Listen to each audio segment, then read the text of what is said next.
Okay, so up to last class हमने resistance calculate किया था using this expression R is rho L by. Last class तक अलग अलग सिस्टम्स के लिए हम रेजिस्टेंस कैलकुलेट कर रहे थे using R is equal to rho L by. So last जो सिस्टम देखा था वो हमने रेजिस्टर था, और आप लोगों से मैंने कहा था ये डिसाइड करने के लिए सिस्टम देखकर कि इंटीग्रल की जरूरत पड़ेगी या नहीं पड़ेगी। सो कुछ याद है कैसे डिसाइड करते हैं कि कब इंटीग्रेट करेंगे कब नहीं करेंगे? तो बताया मुझे कैसे डिसाइड करेंगे कि कब इंटीग्रेट करें और कब ना करें।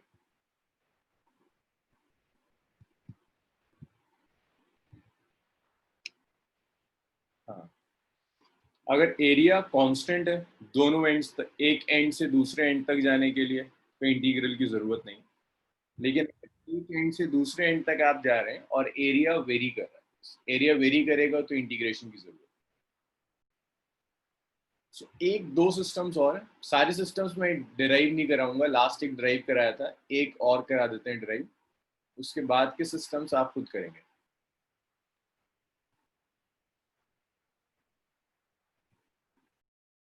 जैसे अगर मैं आपको एक कंडक्टर दे दूं और इसमें दो कॉन्सेंट्रिक स्फेयर्स हैं,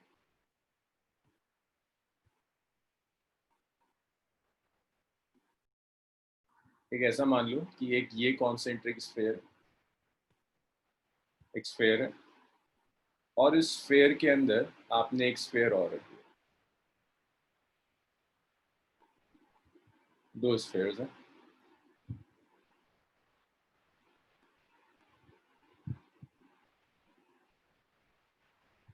inner radius,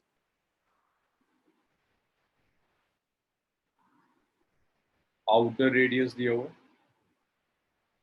inner radius is A, outer radius is B, और यहाँ जो सेल कनेक्ट किया है वो सेल इन दो पॉइंट्स के बीच में, इस पॉइंट को सेल के नेगेटिव टर्मिनल से कनेक्ट कर दिया, सेल के पॉजिटिव टर्मिनल को आउटर स्फीयर से कनेक्ट। कह रहा है calculate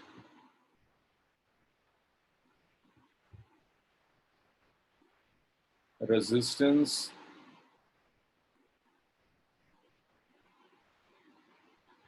of system of concentric spheres।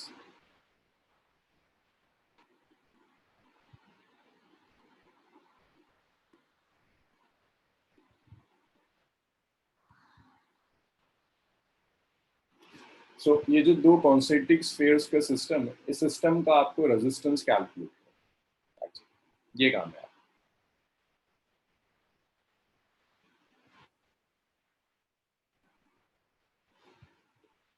करिए इसमें, कोशिश करिए जैसे हमने सिलेंडर्स के लिए किया था, पहले आप ट्राई कीजिए। थोड़ी सी हिंट मैं आपको दे देता हूँ कि हमने ये किया था, इसके बीच में एक आप स्फीयर कंसीडर कर लो, या इंटीग्रल की जरूरत पड़ेगी, एक एंड से दूसरे एंड तक जाओगे तो एरिया चेंज होगा। आप एक कंसीडर कर लीजिए बीच में,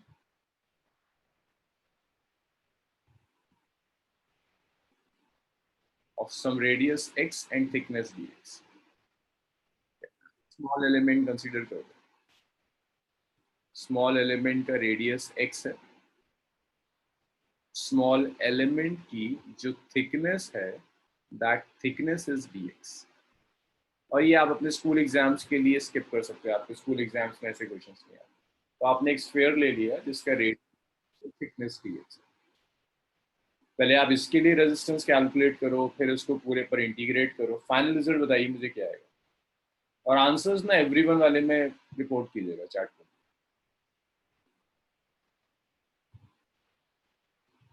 तो इसको जब आप स्टार्ट करोगे ना, तो आप इससे स्टार्ट करोगे। So consider sphere of radius x and thickness. चलिए शुरू हो जाइए। अच्छा, कुछ आंसर्स भी आ गए। वजाहत का आंसर आया rho a minus b by 4 pi A b. अस्का का भी ये आ रहा है, चलो देखते हैं।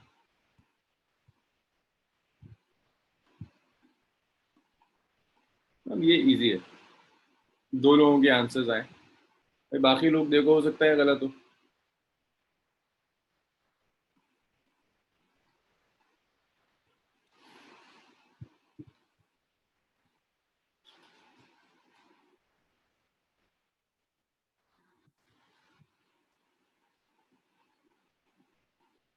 दो आंसर्स आए, बाकी लोग ट्राई कीजिए।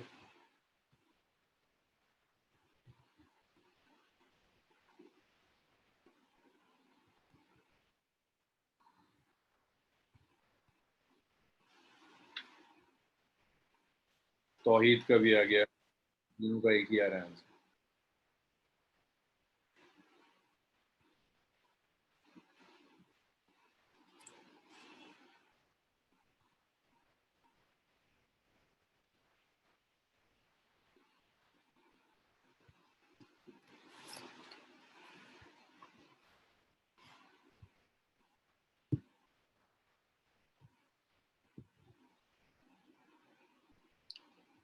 हाँ, सबका सेम है और सबका ठीक आ रहा है।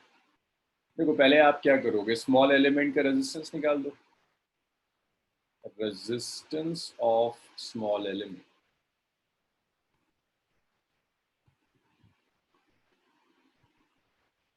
तो आपने जो स्मॉल एलिमेंट लिया है उस स्मॉल एलिमेंट का रेजिस्टेंस ले लीजिए। D R. रेजिस्टेंस क्या होता है, रो एल बाय ए। एल क्या होगा, ये डी एक्स एलिमेंट, ये लेंथ का काम कर रहा है। एरिया क्या हो जाएगा इस स्मॉल वाले स्फेयर का, 4 पाई एक्स स्क्वायर। टोटल रेजिस्टेंस के लिए से इंटीग्रेट कर दीजिए, ये कहाँ से कहाँ तक एग्जिस्ट कर सकता है, इनर से लेकर आउटर तक।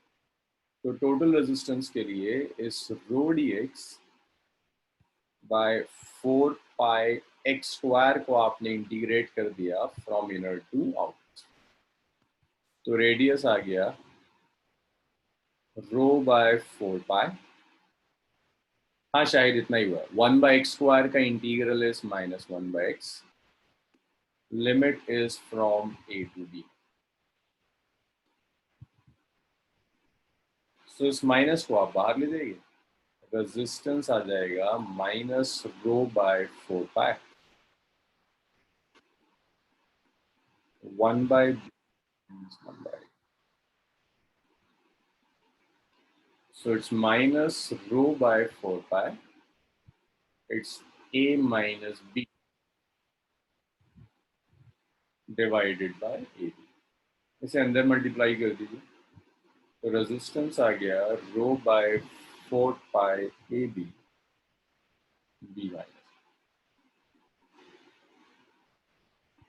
तो इन कॉन्सेंट्रिक जो स्फेयर्स हैं इस सिस्टम का resistance is ρ/4 pi A b b minus है, आउटर रेडियस माइनस है। तो ज्यादातर लोगों का मैच कर रहा था भाई। ये क्लियर है, किसी को डाउट है इसमें? इसमें अगर कुछ डाउट है तो बताइए।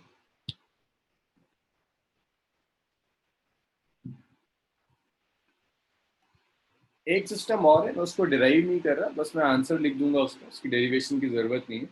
यहां तक डेरिवेशन की जरूरत थी क्योंकि हो सकता था आपको रो वेरिएबल दे दे, रो वेरिएबल दे दे तो आपको ये इंटीग्रल्स करने आने चाहिए।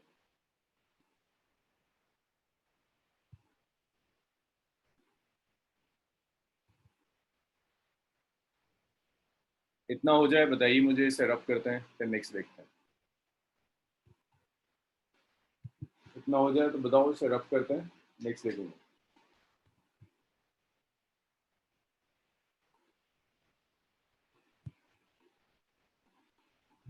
चलिए नेक्स्ट देखिए,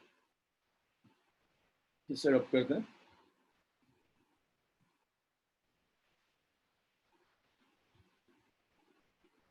अगर इसी में मैं आपको कुछ सिलेंडर दे दूं जिस सिलेंडर का रेडियस चेंज हो रहा हो, लाइक एक एंड से दूसरे एंड तक जाते जाते रेडियस कांस्टेंट नहीं है, रेडियस वेरी कर रहा है।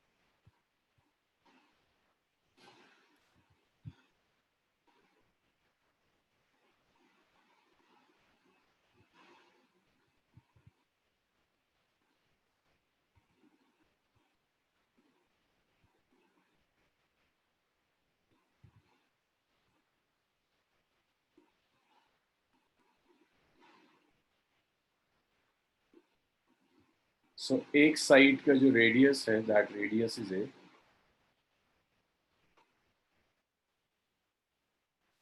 दूसरे एंड का जो रेडियस है दैट रेडियस इज बी, और जो लेंथ है सिस्टम की दैट लेंथ इज ए। तो यहाँ भी इंटीग्रल की जरूरत पड़ेगी, एक एंड से दूसरे एंड तक area of cross section change हो रहा है। मैं जस्ट इसका फाइनल आंसर लिखूंगा, रेजिस्टेंस होता है ऐसे सिस्टम का, it's row L by pi A. Derive करने का वही तरीका है जो अब तक हमने करा है। रिजल्ट याद रखिएगा, rho L by pi A B, कई जगह आप इसे यूज करेंगे। इतना लिख लीजिए, फिर आगे बढ़ते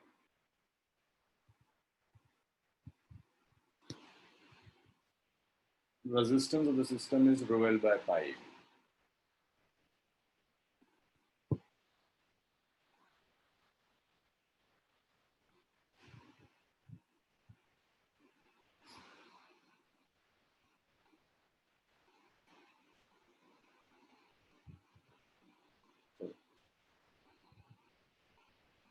चलिए इसे रब करते हैं। सो ये तो R is equal to rho L by B पर न्यूमेरिकल्स थे।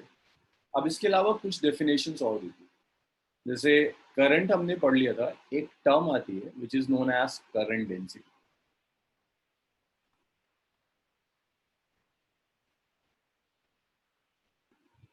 देखो current is a scalar quantity but current density is a vector. Current density की डेफिनेशन है, current density is current per unit area, per unit area of cross section, that is current density. एक चीज और याद रखिएगा, ये जो current density है इसमें ये जो एरिया है, ये एरिया डायरेक्शन ऑफ करंट के परपेंडिकुलर होना चाहिए।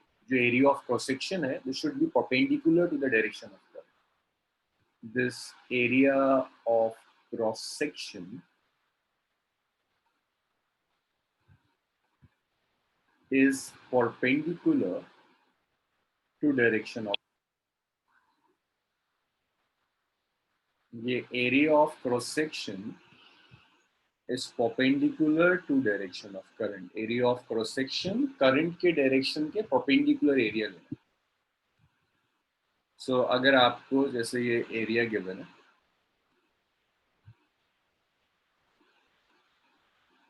ये कुछ area दिया हुआ,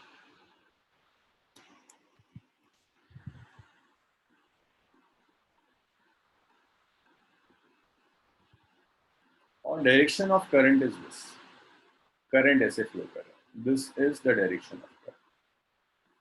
so area current के perpendicular, this is current, this is area। और अगर करंट एरिया के परपेंडिकुलर है तो आप एक काम और कर सकते हैं, इस एरिया पर एक नॉर्मल ड्रॉप कर दो, इस एरिया के ऊपर एक नॉर्मल ले लो, this is normal to the area, this is n cap. इसे कहते हैं, एन कैप को कहते हैं डायरेक्शन ऑफ एरिया वेक्टर। ये सेम टर्मिनोलॉजी गॉस लॉ में भी यूज करते हैं, किसी ने अगर गॉस लॉ नहीं किया अभी तक, this n cap is area vector, direction of area vector. So देखो अगर area, plane of area current के परपेंडिकुलर है, लाइक एरिया ऐसे है, करंट ऐसे फ्लो कर रहा है, तो जो एरिया वेक्टर होगा which is parallel to the direction of current. So area of cross section is perpendicular direction of current, और area vector is parallel to current. आप जो भी एरिया लोगे वो करंट के परपेंडिकुलर होना चाहिए। तो यहां से आप करंट डेंसिटी लिख सकते हैं, current J is I by, this is definition of current density, J is I by. अगर ये एरिया करंट के परपेंडिकुलर, अगर ऐसा नहीं होता, मान लो करंट एरिया किसी एंगल पर दिया,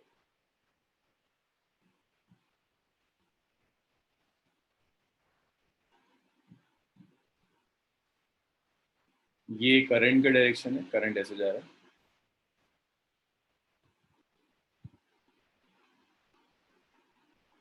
और एरिया उसने आपको ऐसा दे दिया, एरिया किसी एंगल पर इंक्लाइन,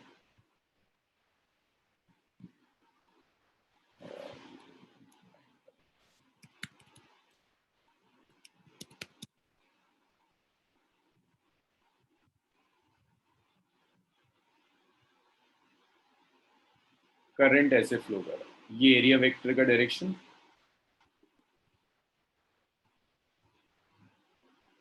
ठीक है, शायद अभी करता हूँ, ये direction of area vector.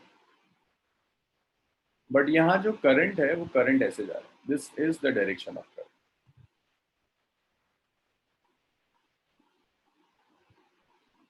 Angle between current and area vector is theta. So भाई देखो, current density is current per unit area, per unit area. जब आप एरिया ले रहे हो that is area of cross section. आप जो एरिया ऑफ क्रॉस सेक्शन लोगे वो area of cross section current के परपेंडिकुलर होना चाहिए। Area of cross section current के परपेंडिकुलर है, दैट मींस जो एरिया वेक्टर होगा, एरिया वेक्टर का डायरेक्शन, अगर ये एरिया दिया है, so area vector is always perpendicular to area. So area of cross section is perpendicular current और area vector is parallel to current. तो जो करंट डेंसिटी होगी that current density is I bye.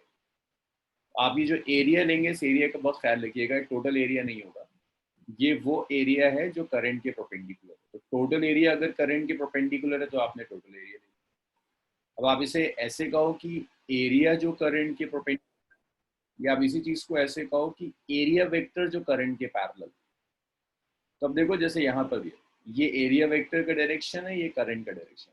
So area vector current के perpendicular नहीं है, तो आपको इस एरिया वेक्टर के कंपोनेंट्स लेने, या आप ऐसा कहो आपको एरिया के कंपोनेंट्स लेने होंगे। तो आपको एरिया वेक्टर का वो कंपोनेंट चाहिए जो करंट की डायरेक्शन में, इस डायरेक्शन।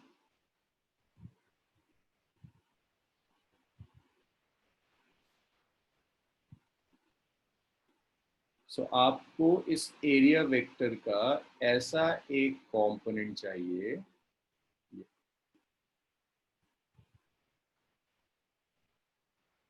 जो एरिया करंट के परपेंडिकुलर हो, या एरिया वेक्टर का कंपोनेंट करंट की डायरेक्शन में।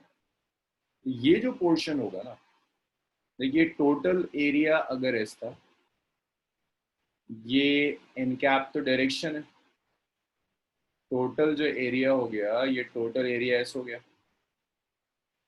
एस का इस डायरेक्शन में जो कंपोनेंट होगा that will be S cos theta. तो ये जो पोर्शन हमने कट किया ना, ये वाला जो पोर्शन लिया, that portion is S cos theta. और अगर एरिया मैंने इसको एस से रिप्रेजेंट किया है तो यहाँ भी एस लिख दी। अब यहाँ जो करंट डेंसिटी होगी that current density J is I by S cos.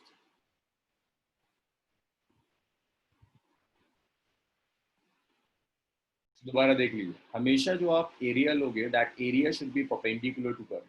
ये करंट है, ये एरिया करंट के परपेंडिकुलर। अगर एरिया करंट के साथ किस परपेंडिकुलर नहीं है, किसी एंगल पर इंक्लाइंड है, तो एरिया के कंपोनेंट लो। करंट के परपेंडिकुलर जो कंपोनेंट आए आप वो कंपोनेंट यूज करेंगे, J is I by S cos. यहाँ तक बताइए, इतना क्लियर है कि कब जस्ट आई बाय एस होगा और कब आई बाय एस कॉस थीटा होगा।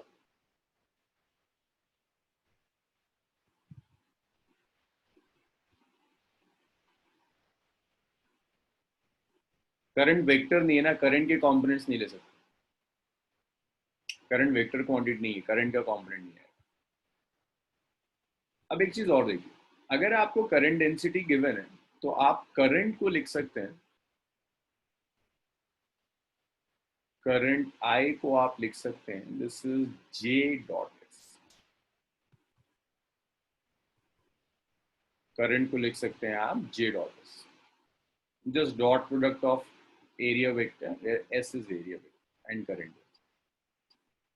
where S is area। अगर J वेरिएबल है, अगर करंट डेंसिटी वेरी करना शुरू कर दे, अगर करंट डेंसिटी वेरिएबल, तो आप करंट को लिख सकते हैं this is integral of J dot ds। अगर ये J वेरिएबल है तो करंट डेंसिटी होगी integral of J dot ds। ऐसे आप करंट का इतना लिख लीजिए, डाउट्स बताइए। अच्छा एक चीज और, current density is a vector, direction is same,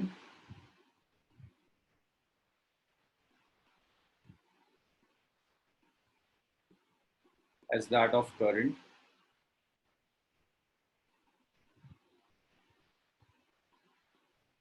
और इलेक्ट्रिक फील्ड और करंट एक ही डायरेक्शन में है। इसकी जो SI यूनिट होगी, it's current divided by area, so that's ampere per metre square. हाँ भाई, अब मुझे डाउट्स बताना शुरू करिए। डाउट्स, डिस्कशंस, कहाँ कहाँ परेशानी है करंट डेंसिटी। फिर हम न्यूमेरिकल स्टार्ट करें। तबस्सुम, तरीम, समीर, साहिल, नगमा,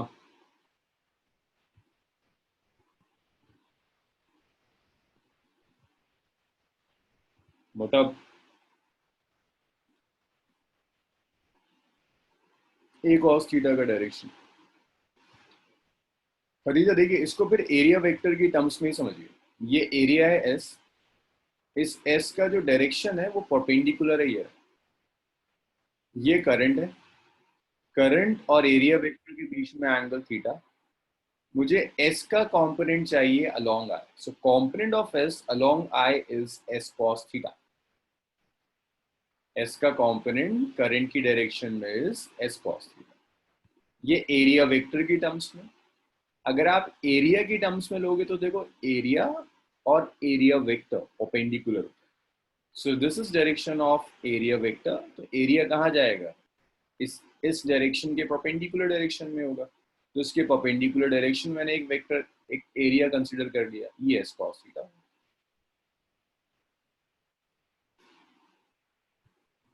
और मुझे डाउट्स बताओ उसमें, बुतैरा, राशिद,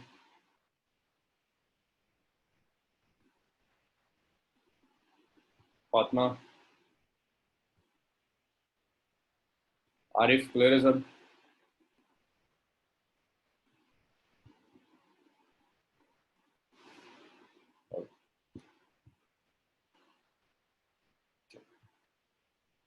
कोई डाउट नहीं है तो आप न्यूमेरिकल्स करना शुरू कर दो। फर्स्ट न्यूमेरिकल दे रहा हूँ, आप खुद ट्राई कीजिएगा, आपसे खुद होना चाहिए अगर इसमें कोई परेशानी नहीं। सो कांस्टेंट करंट डेंसिटी पर तो नहीं दे रहा, बड़ा सीधा सा हो जाता है, वेरिएबल करंट डेंसिटी दे रहा।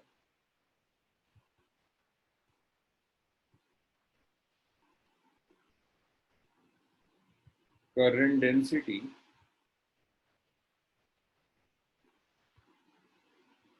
through a cylindrical conductor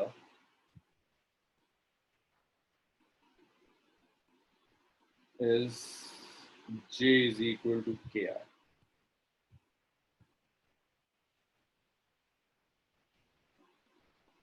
where R is distance from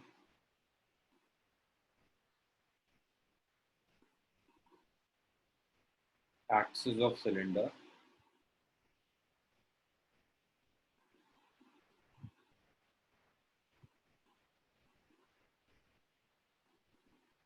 and K is a positive constant.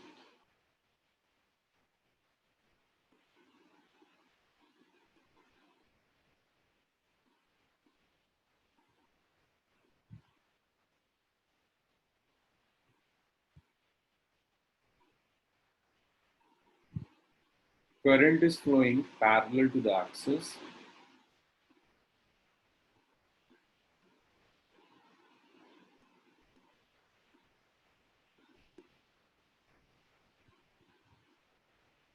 If radius of cylinder is capital R,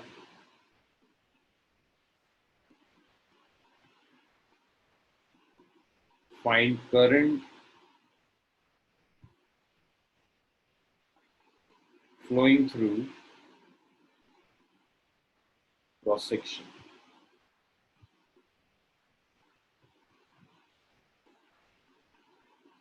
चलिए कैलकुलेट लेते हैं।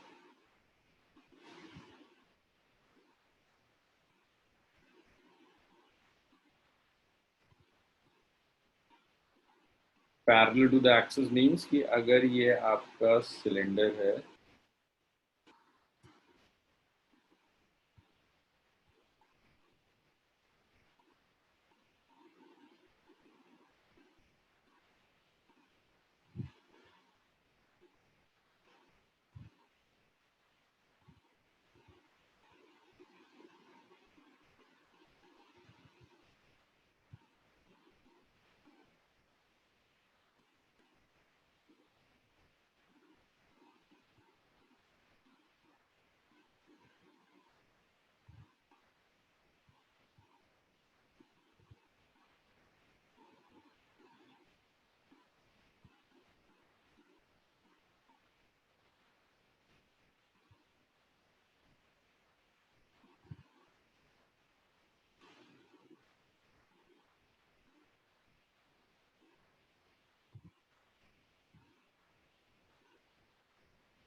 आंसर्स देखिए क्या आता है।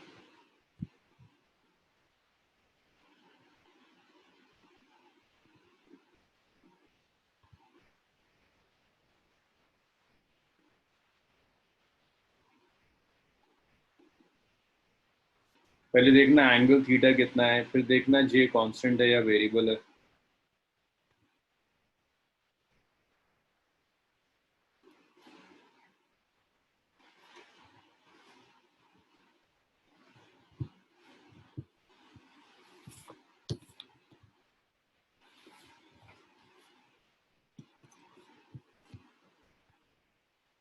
नहीं खदीजा, ये करेक्ट नहीं है, देखो कहीं कुछ गड़बड़ कर रही हो।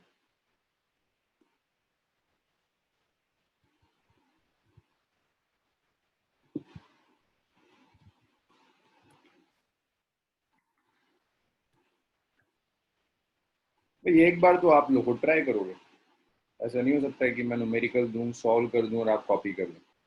एक बार खुद ट्राई करिए, 4-5 लोगों के आंसर्स आ जाएंगे, चाहे गलत ही आ रहे हैं, उसके बाद फिर मैं शुरू करूँ।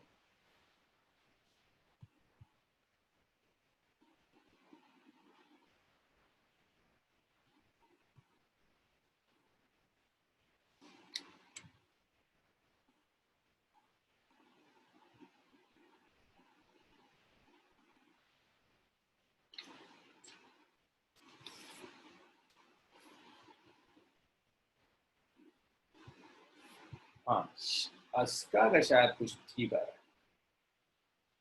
2 आंसर्स आए, एक दो और आ जाए।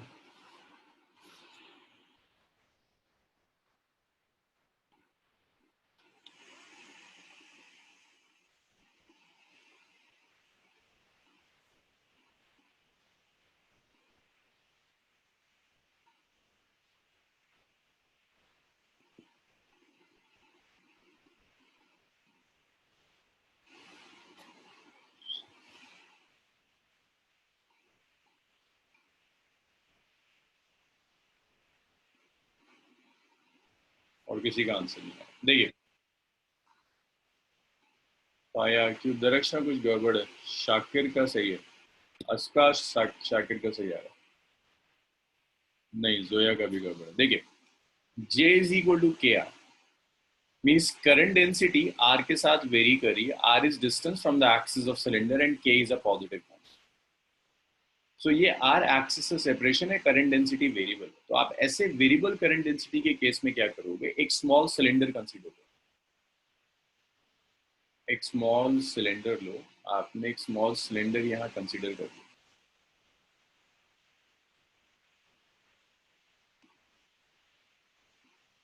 इसके अंदर एक स्मॉल बॉडी, छोटा सा आपने सिलेंडर कंसीडर किया, जिस सिलेंडर का रेडियस जो गिवन है, ये वाला radius, this radius is R, length of cylinder वही होगा जो बड़े वाले सिलेंडर। अब जब आप करंट डेंसिटी आपको दिख रहा है वेरिएबल है, तो मैंने अभी लिखा था वेरिएबल करंट डेंसिटी, आप कुछ ऐसे करोगे, integral of J dot D R, that's integral of J dot D R, not D R, J dot D A. और आप इसे इंटीग्रेट करोगे, चलो लिमिट हम बाद में डिसाइड करेंगे, पहले just J dot D A. अब इश्यू ये आता है कि पहली चीज सोचने की, जो आप ए लोगे वो ए होगा क्या, ए पूरे सिलेंडर का एरिया होगा, ये जो स्मॉल सिलेंडर दिया है। इसको ऐसे लिख देता हूँ, consider a cylinder of radius R, और इस सिलेंडर की कुछ थिकनेस मान लो डी आर। एक सिलेंडर ले लो जिस सिलेंडर का रेडियस आर है, और इस सिलेंडर की एक थिकनेस भी आपको दी हुई है, तो जो थिकनेस है सिलेंडर की, that thickness is D R. तो जैसे मैंने पहले ड्रॉ किया था, ऐसे ही यहाँ पर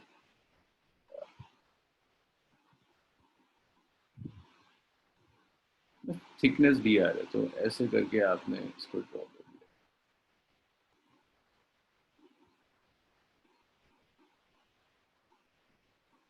तो आपने एक स्मॉल सिलेंडर लिया हुआ है जिसका रेडियस आर है, लेकिन स्मॉल सिलेंडर की जो थिकनेस है वो थिकनेस आपको डी आर।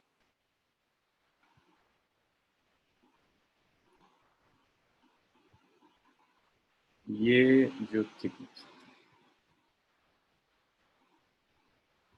ये जो थिकनेस दी है, this thickness is D R. अब करंट जो डिपेंड करता है ना, वो एरिया ऑफ क्रॉस सेक्शन पर डिपेंड करता है। तो ये जो स्मॉल सिलेंडर है, इस स्मॉल सिलेंडर का जो एरिया होगा D A, that area will be circumference multiplied by thickness, it's 2 pi R into D R. ये वाला एरिया ये ले रहा हूँ मैं, जैसे मैं डी ए कह, सो सर्कमफेरेंस कितना है 2 पाई आर, थिकनेस कितनी है डी आर, तो it's 2 pi R into D R. अब आपको सिर्फ ये सोचना है कि जे और डी ए में एंगल कितना है। भाई डी ए एरिया वेक्टर इस डायरेक्शन में होगा। करंट डेंसिटी भी आपसे कह रहा है J current is flowing parallel to the axis, so current density भी ये जा रहा है। सो नाउ स्मॉल एलिमेंट जो लिया है तुमने, जो स्मॉल सिलेंडर लिया है, उसका एरिया ऑफ क्रॉस सेक्शन लोगे ना, ये जो तुमने स्मॉल सिलेंडर लिया है इसका एरिया ऑफ क्रॉस सेक्शन भी कैलकुलेट करोगे। व्हाइट वाला नहीं, पूरा ये ऐसे लिया है ना आपने, ये वाला जो क्रॉस सेक्शन है, ये वाला, ये जो येलो से आ रहा है, ये वाला, ये डी है। ये व्हाइट वाले का तो मतलब है यहाँ कुछ भी नहीं है, जो येलो से लिया हुआ है ना, ये डी है, येलो वाला। अब आपको डायरेक्शन चाहिए जी और डी ए, तो डी ए का डायरेक्शन होगा आउटवर्ड्स नॉर्मल। करंट डेंसिटी भी करंट की डायरेक्शन में होता है, तो जे और डी ए में angle 0 degree, so that is J D A cos 0। सो ये करंट आ गया, it's integral of J D, D A की वैल्यू रख दो, करंट आ गया integral of J 2 pi R D R. अब आप लिमिट आसानी से डिसाइड कर सकते हैं, भाई ये आर कहाँ से कहाँ तक वेरी कर सकता है, सेंटर से सर्कमफेरेंस तक चला जाए, तो जो यूनिट होगी दैट 0 टू कैपिटल आर।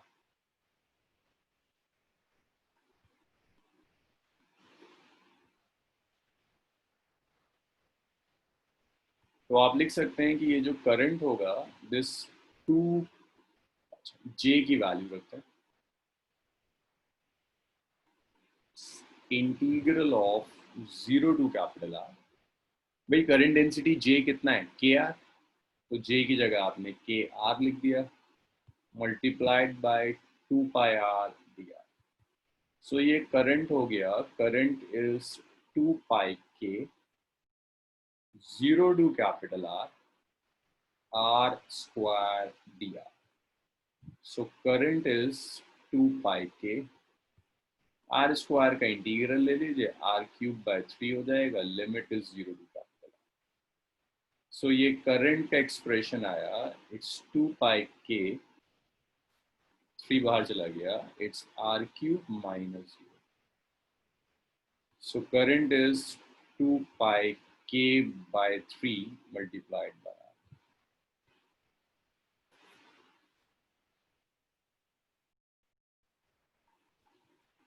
हाँ, मास डी है, हमने सर्कमफेरेंस थिकनेस से निकाला है। हाँ, मास सर्कमफेरेंस इनटू थिकनेस से निकाला। ये ना इस तरह का आपको सिलेंडर दिया है, ये वाला। इसको अलग मैं अगर यहाँ मैं ड्रॉ करके दिखा रहा हूँ, ये जो एलिमेंटल सिलेंडर लिया ना मैंने, ये लिया, और ये हॉलो है अंदर से।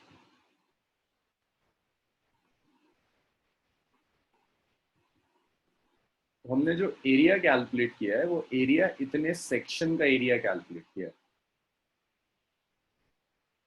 रेडियस आर है, थिकनेस डी आर, तो ये एरिया आएगा सर्कमफेरेंस मल्टीप्लाइड बाय थिकनेस। शायद समझ में आया, ये जो लिया है आपने।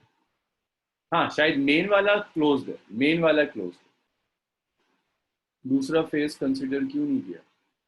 भाई करंट तो किसी एक एरिया ऑफ क्रॉस सेक्शन से फ्लो करेगा ना, अगर यहाँ से निकल गया बाहर तो आप इसी को तो काउंट करोगे, या जब आप यहाँ होगे तो करंट एंटर कर रहा है, एंड मोटा एंटर करने वाला और बाहर जाने वाला करंट तो सेम है ना, तो 2 बार तुम काउंट कर लोगे, यहाँ से भी करंट कैलकुलेट कर लो, यहाँ से भी करंट कैलकुलेट कर लो, तो एक ही करंट को तुमने 2 बार कैलकुलेट कर लो। जो करंट बाहर जाएगा वही एंटर करेगा।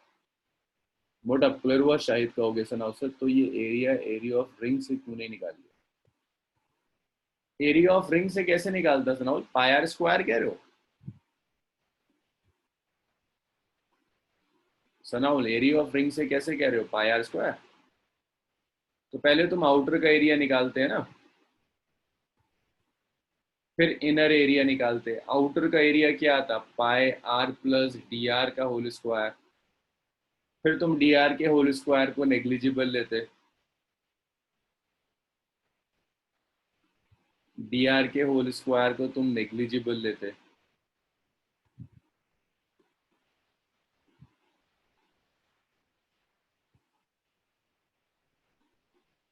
एक एक करके आता है। तो उसके बाद भी सनाउल यही आता। ये तो मैंने 11th में भी सिखाया था कि ये आसानी से हो जाता है। नहीं, मेन सिलेंडर तो सॉलिड है। मेन सिलेंडर तो सॉलिड है। जो आप स्मॉल एलिमेंट लेते हैं वो हमेशा आप एक हॉलो सिलेंडर लेते हैं ताकि आप इंटीग्रेट कर पाए। मोटा लोअर से लेकर अपर लिमिट तक। शाहिद क्या कह रहा है? R cube? अरे R cube minus R cube का है, आर क्यूब की तो लिमिट रख रहे हो Shahid. R cube minus zero cube, lower limit zero है, स्मॉल आर नहीं है। सैयदा सर कैसे पता चलेगा कि सिलेंडर का एरिया लेना पड़ेगा? एक करंट डेंसिटी जो दी है आपको, तो current density multiplied by area कर कर ही आएगा ना। एरिया तो लेना ही पड़ेगा आपको। अब जो आप एरिया लोगे वो एरिया ऑफ क्रॉस सेक्शन होगा। डिसाइड करने वाली चीज ये है कि आप डायरेक्टली मल्टीप्लाई करोगे या इंटीग्रेट करोगे। करंट डेंसिटी वेरिएबल है तो आप डायरेक्टली मल्टीप्लाई नहीं कर सकते, इंटीग्रेट करना होगा। इंटीग्रेट करने के लिए जो स्मॉल एलिमेंट लेंगे वो स्मॉल एलिमेंट हमेशा एरिया ऑफ क्रॉस सेक्शन होगा। सही है।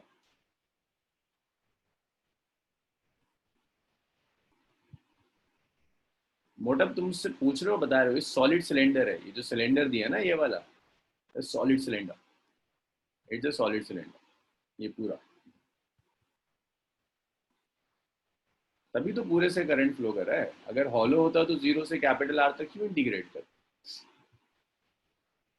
तो सोचो, अगर हॉलो होता है जीरो से कैपिटल आर तक कैलकुलेट करने का मतलब है जीरो से कैपिटल आर तक करंट फ्लो कर रहा है। अगर ये हॉलो होता तो आप जीरो से कैपिटल आर थोड़ा ना लेते। चलो भाई ये लिख लिया सबने, और बताओ मुझे कुछ डाउट्स होगा।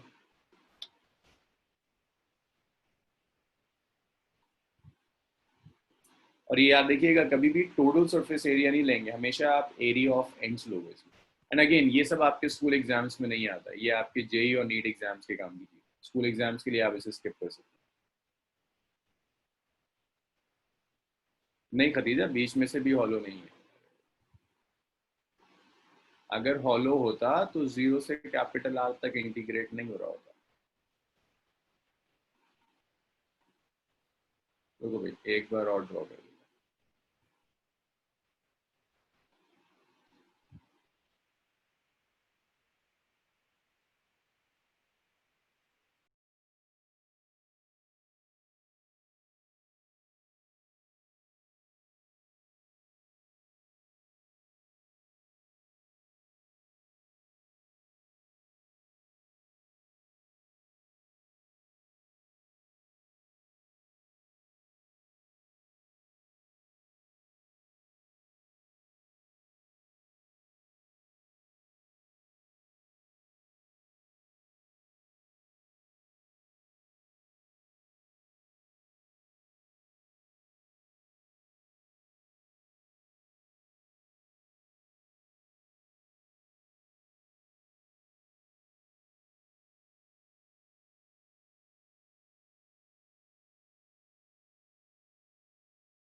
ऊपर ऊपर का बदले दो बार ही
वहां पर ना जो सिलेंडर था,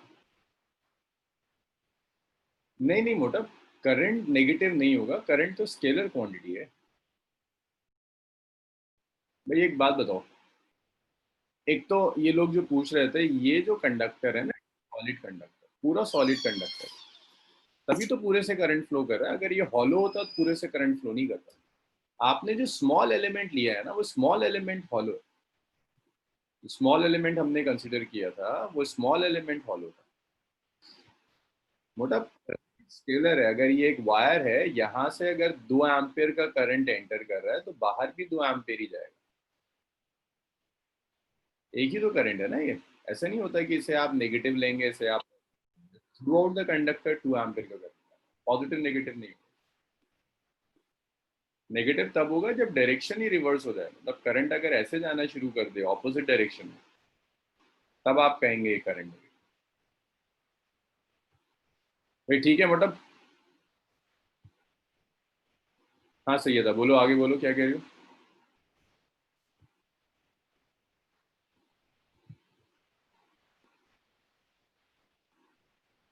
अगर आप स्मॉल एलिमेंट नहीं लोगी तो इंटीग्रेट कैसे करोगी? मतलब आपको ये डीए तो लेना है ना, जब आप जे डीए ले रहे हो तो इस डीए को तो कुछ कंसिडर करना होगा।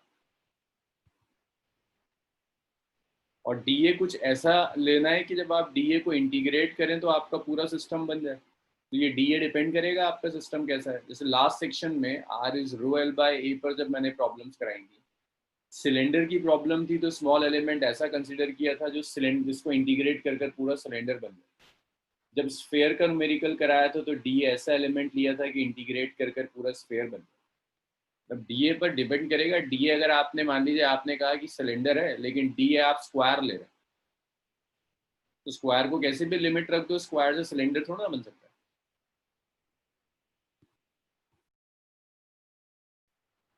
तो लिमिट लेकर वो पूरे सिस्टम को स्पैन करेगा ही नहीं करेगा, वो डीए पे डिपेंड करता है।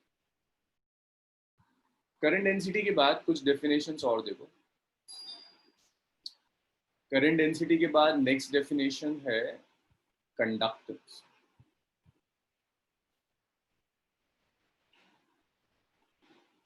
देखो कंडक्टेंस को के से डिपेंड करते हैं। Conductance is inverse of resistance.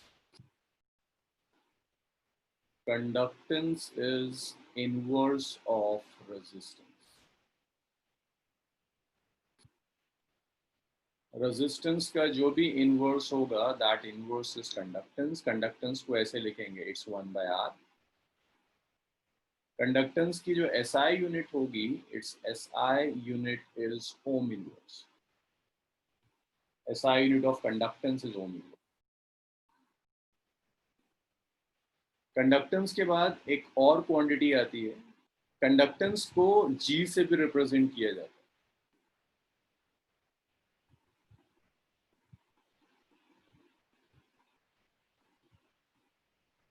Conductance के बाद नेक्स्ट क्वांटिटी है कंडक्टिविटी।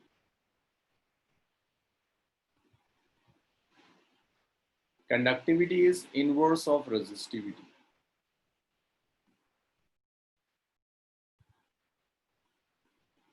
रेजिस्टिविटी का जो इनवर्स होगा, that is conductivity. So conductivity को सिग्मा से रिप्रेजेंट करते हैं, दिस इज 1/ρ। अच्छा एक चीज और देखिएगा, रेजिस्टेंस का हमने एक्सप्रेशन लिखा था ml/ANE² टाउ, तो आप इसी से कंडक्टेंस का एक्सप्रेशन यहाँ लिख सकते हो, 1/r है, so this is ANE² tau divided by ml, it's 1/ρ। Rho होता है m/ne² टाउ, तो सिग्मा हो जाएगा ne² tau divided by m। Conductivity की जो एसआई यूनिट है, it's ohm inverse metre,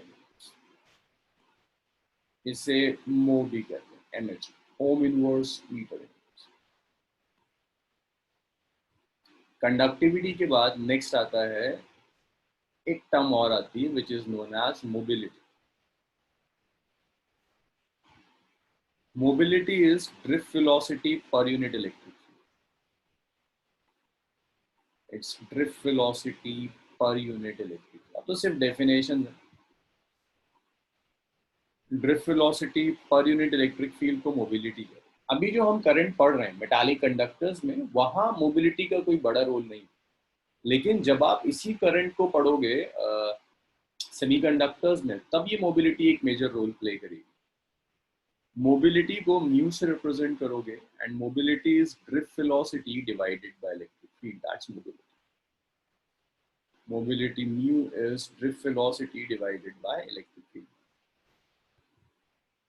mobility की एसआई यूनिट होती है, देखिए drift velocity is velocity metre per second, electric field is volt per metre, तो ये कंबाइन हो जाएगा metre square volt inverse second inverse, that's mobility. इसके बाद एक काम और करना होता है, आपसे कहता है calculate relation between current density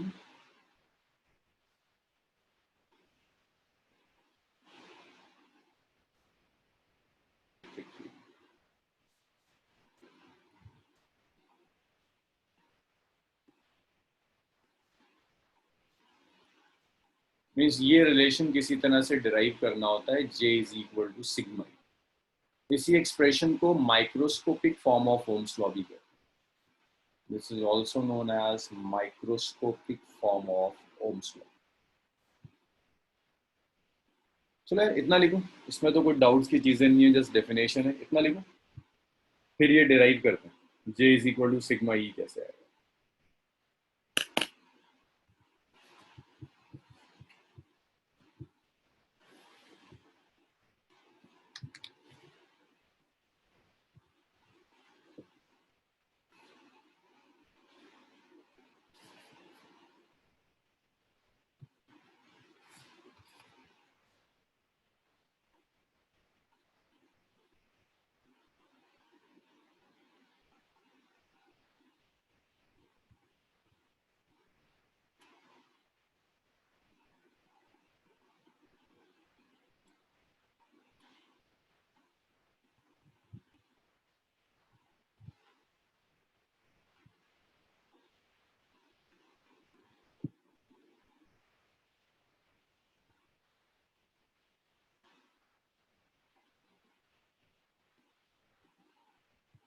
नहीं खदीजा, इनको और फिर कभी नहीं पढ़ना, बस यहीं खत्म हो जाएगा। फिर इतना लिख लिया आप लोगों ने तो बताओ।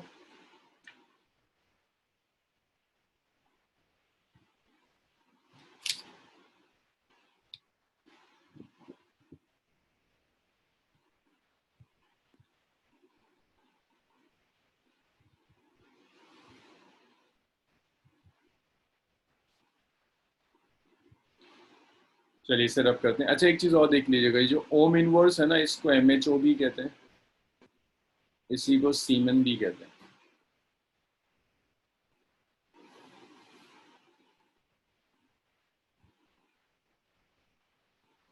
तबस्सुम, ये फॉर्मूला तो मैंने अब मैं दोबारा रिपीट तो नहीं कर सकता।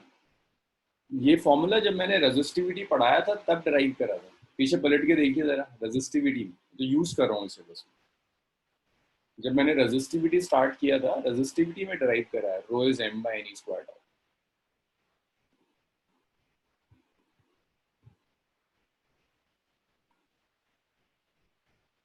तबस्सुम पलट के देखो, रेजिस्टिविटी में आपको ये रिलेशन मिल जाएगा, M by N square.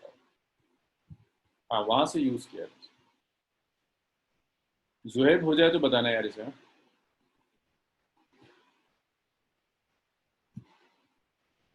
Zuha लिख लिया इतना क्लियर है।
सॉरी आज इंटरनेट कनेक्शन मेरा था। सो वहां तक लिख लिया था सबने, लास्ट जो डेफिनेशन थी क्वेश्चन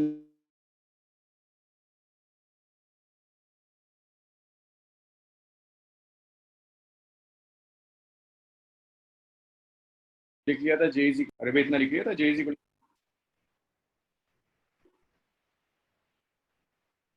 सो ये जे इक्वल टू सिग्मा ई बहुत तरह से आ जाता है। आप यहां से देख लो, current is N E A V D, first equation. V D की वैल्यू यहां से आप करंट डेंसिटी कैलकुलेट कर लीजिए। करंट डेंसिटी जे,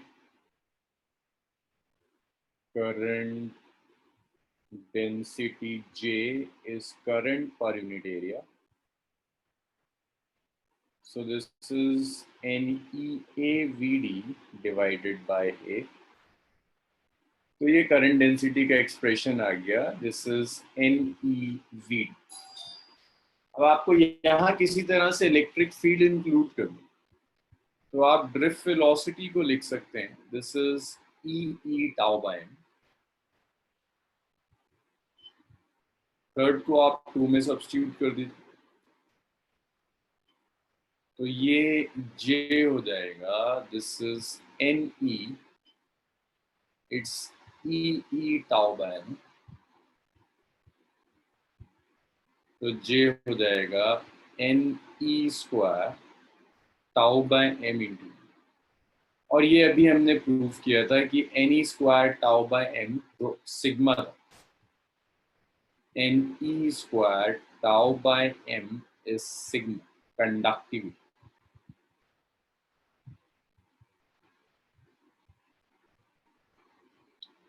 सो आप यहां से J को सिंपली लिख सकते हैं, J इज सिग्मा। अगर आप इसी चीज को वेक्टर फॉर्म में लिखना चाहते हो, इन vector form,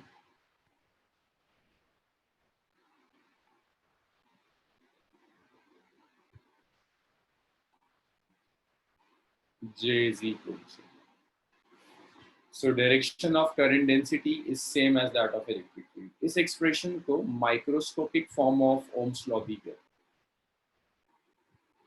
also known as microscopic form of Ohm's law।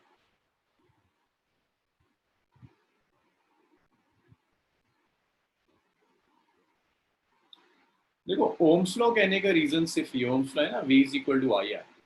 Ohms law voltage, current और रेजिस्टेंस को कनेक्ट करता है। वोल्टेज का काम यहाँ इलेक्ट्रिक फील्ड कर रही है, करंट का काम करंट डेंसिटी कर रहा है, रेजिस्टेंस का काम कंडक्टिविटी कर रहा है।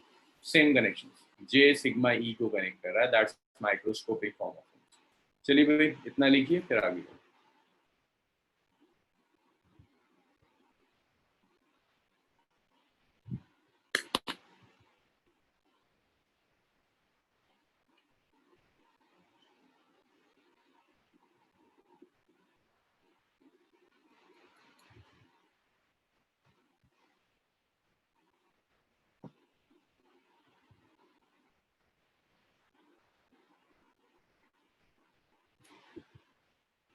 चलो कुछ और न्यूमेरिकल्स लिखना शुरू करो।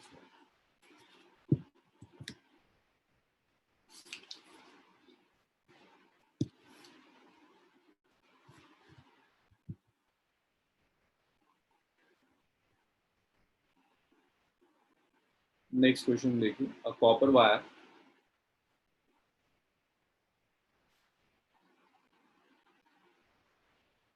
has a square cross section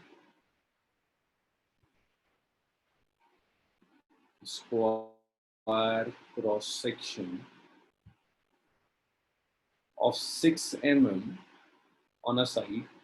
भाई साथ साथ क्वेश्चन लिखते रहिए। Wire is 10 meter long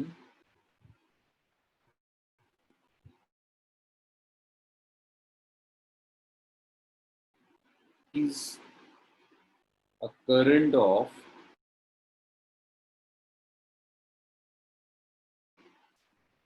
3.6 ampere। Density of free electrons is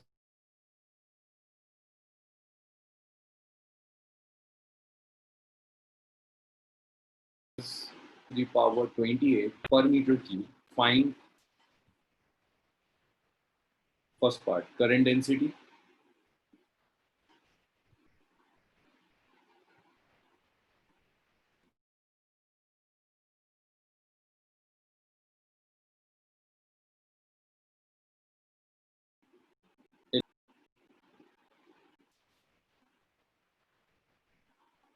Time required for an electron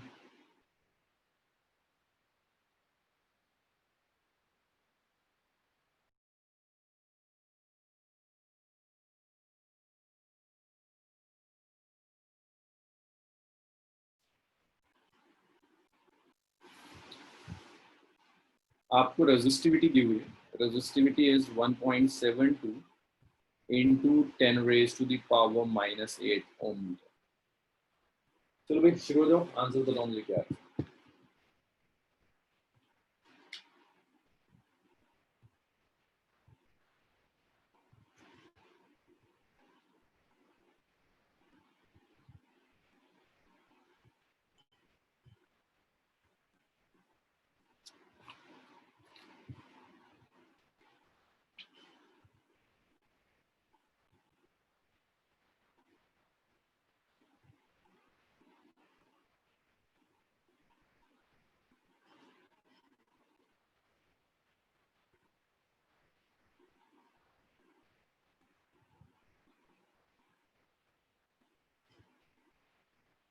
तीनों पार्ट्स एक साथ कैलकुलेट करके बताओ तीनों के आंसर्स.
आए भी कुछ आंसर्स.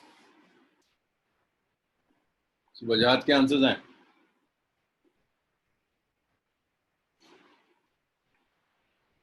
जोया गाया, अमानत,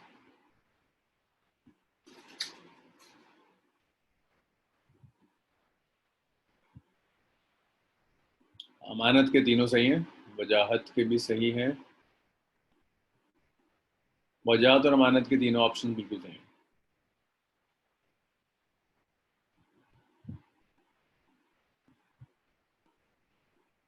देखिए जिन लोगों से नहीं हो रहा,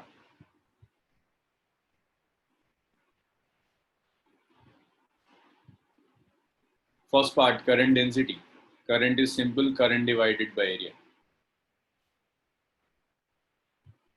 करंट दिया है 3.6, स्क्वायर क्रॉस सेक्शन है, साइज इज 6 mm, तो area will be 6 into 10 raise to the power -3 का square.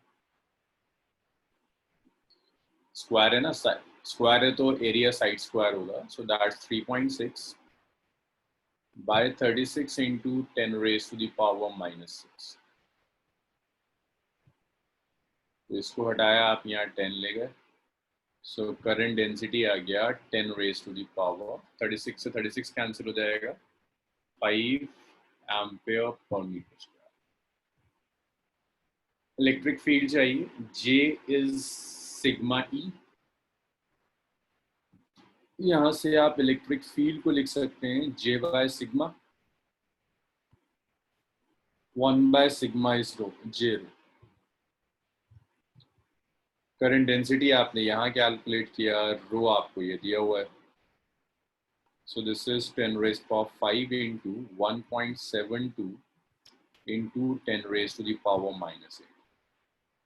So E is 1.72 into 10 raised to the power -3 Newton per.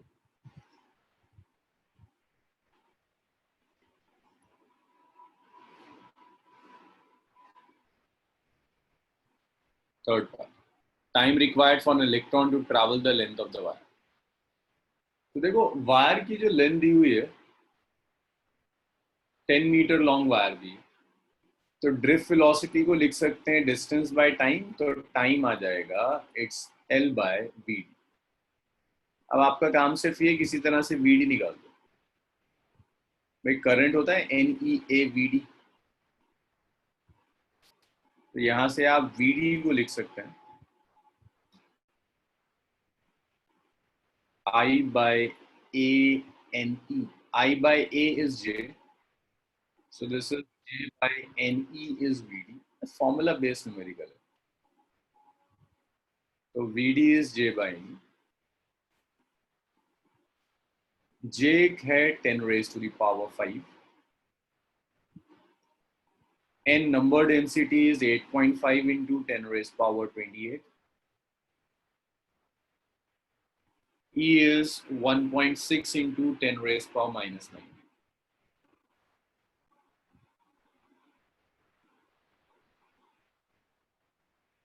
meter per second.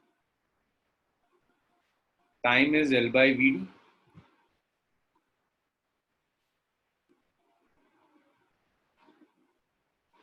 चलिए इतना लिखो।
अभी यहाँ तक हो गया सबका, तो फिर एक लास्ट टॉपिक देखते हैं थ्योरेटिकल में, फिर सिर्फ सर्किट्स रह जाएंगे करंट इलेक्ट्रिसिटी।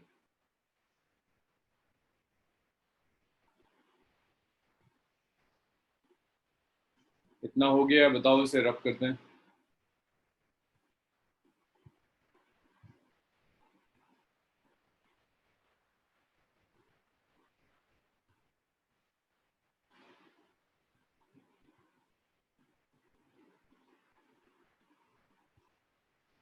सबने लिख लिया ना, चलिए इसे रब करते हैं फिर next.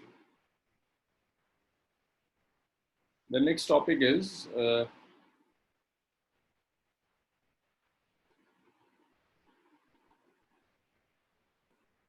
temperature dependence of resistance and resistivity.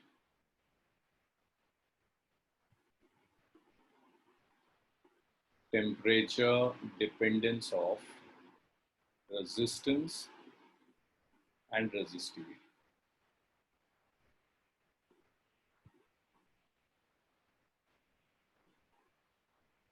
अब देखो रेजिस्टेंस और रेजिस्टिविटी में जो डिफरेंस है वो सिर्फ लेंथ और एरिया का आता है. रेजिस्टेंस का एक्सप्रेशन है ml by ANE square tau and resistivity is m by NE square tau. तो अगर मैं आपसे कह रहा हूँ लेंथ और एरिया में कोई चेंज नहीं आ रहा, मतलब मैं जो टेम्परेचर चेंज रेंज दे रहा हूँ, for temperature range involve, temperature range involved, length and area does not change. जो रेंज हम ले रहे हैं टेम्परेचर का, उसमें ना तो लेंथ में कोई सिग्निफिकेंट चेंज है ना एरिया में कोई सिग्निफिकेंट चेंज. ऑल्दो आप जब हीट अप करते हो तो एक्सपेंशन होता है, लीनियर एक्सपेंशन भी होता है, एरिया भी चेंज होता है.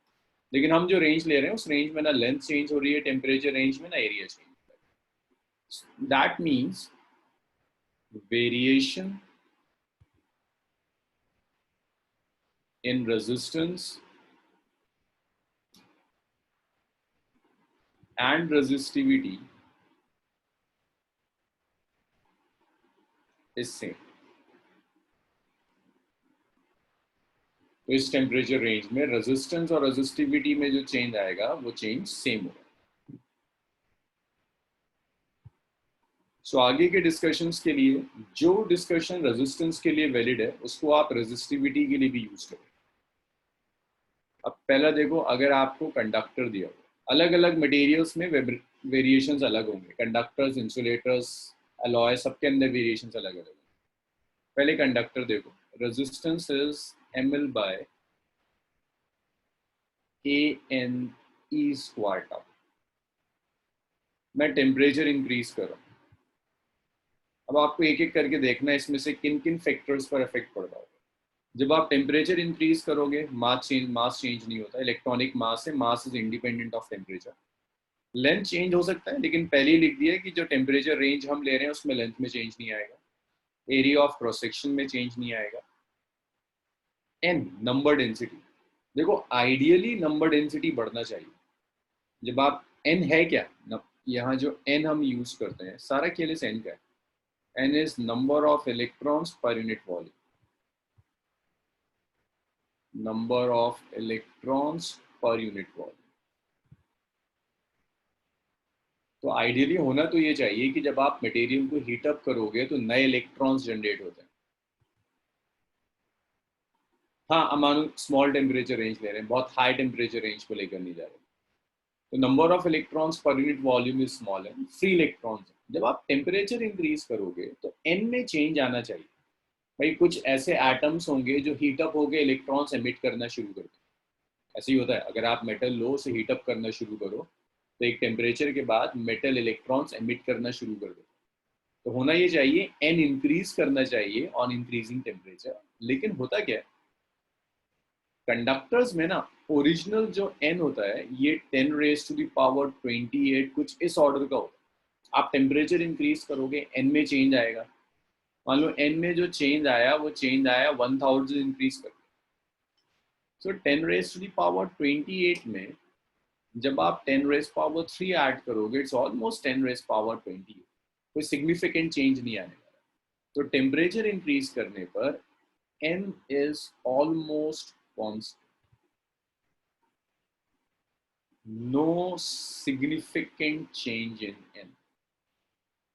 No significant change in n.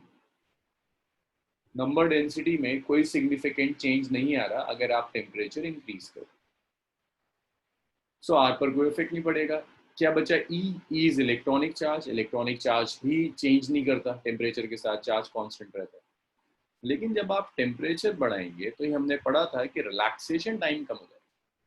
Frequent collision होते हैं, रिलैक्सेशन टाइम कम हो जाए. रिलैक्सेशन टाइम देखो रेजिस्टेंस के साथ इनवर्सली प्रोपोर्शनल है, दैट मीन्स रेजिस्टेंस बढ़ जाए। तो अगर आपने कंडक्टर्स लिए, कंडक्टर्स में on increasing temperature,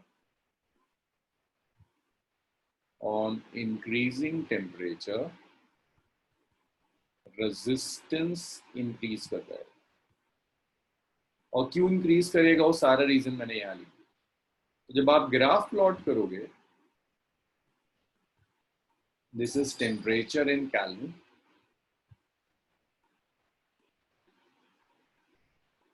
this is resistance R इन।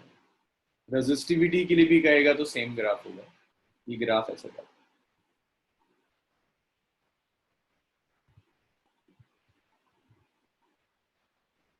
देखो अप टू 273 केल्विन, ये थोड़ा सा ना कर्व आएगा,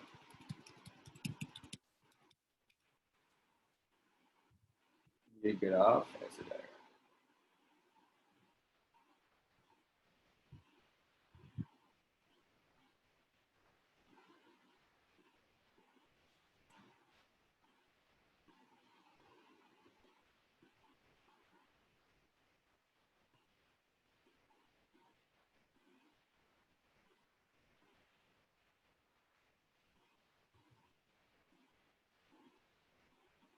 दिस इज जीरो।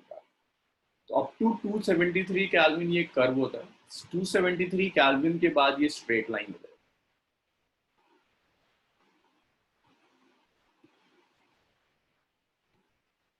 अब इस ग्राफ के कुछ कैरेक्टरिस्टिक्स हैं। पहली चीज ये कि आप टेम्परेचर बढ़ा रहे हो तो रेजिस्टेंस बढ़ रहा है, जो एक्सपेक्टेड था। अब इसमें कुछ चीजें प्रॉब्लम की, जैसे एक प्रॉब्लम ये है कि 0 केल्विन पर रेजिस्टेंस 0 होना चाहिए। अगर टेम्परेचर बढ़ाने पर रेजिस्टेंस बढ़ रहा है, जब हम टेम्परेचर कम करेंगे तो रेजिस्टेंस कम होना चाहिए, और 0 केल्विन पर आकर रेजिस्टेंस 0 हो जाना चाहिए। बट इवन एट 0 केल्विन आपको कुछ रेजिस्टेंस मिल रहा है। इस पर्टिकुलर रेजिस्टेंस को कहते हैं, this is known as residual resistance.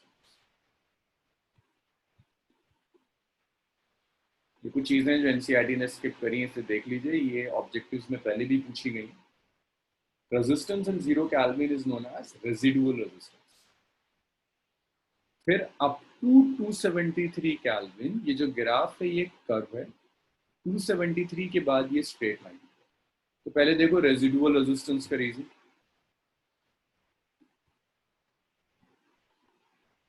Residual resistance is due to impurity,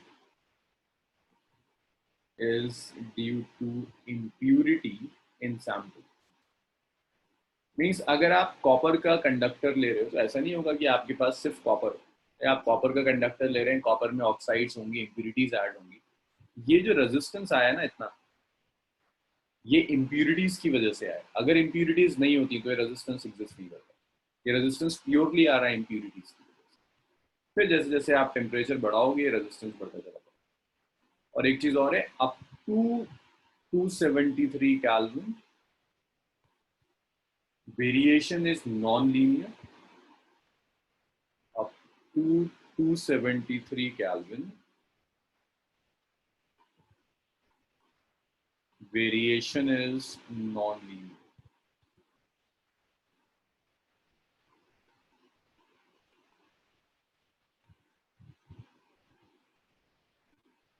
और 273 के बाद ये लीनियर।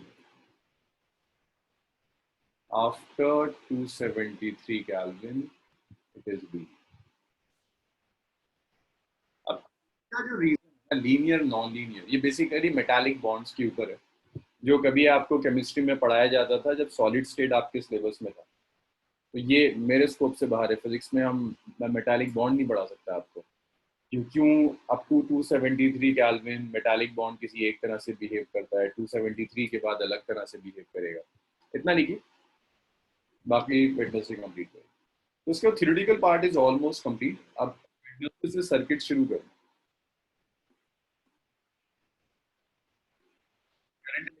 दो चीजें हैं आपके पास, एक सर्किट वाला पोर्शन है और एक थ्योरेटिकल है। थ्योरेटिकल में बस इतना ही है, बस इसकी इक्वेशंस सॉल्व करनी।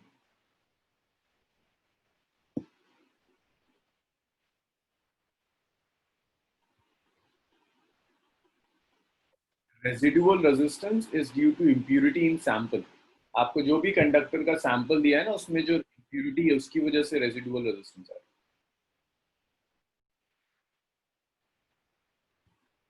हाँ, आज 7 बजे क्लास है भाई। अगर तुम में से किसी को डाइपोल रिवाइज करना हो तो 7 बजे क्लास है, सेम मीटिंग आईडी।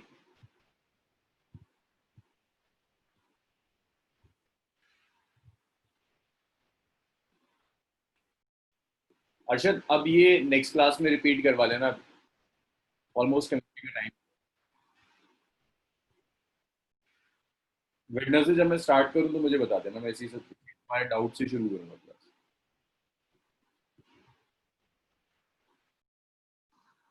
जीरो कहीं नहीं होगा, अगर शायद ये प्योर होता ना तब ये ओरिजिन से स्टार्ट करता। प्योर नहीं है तो जीरो नहीं होगा।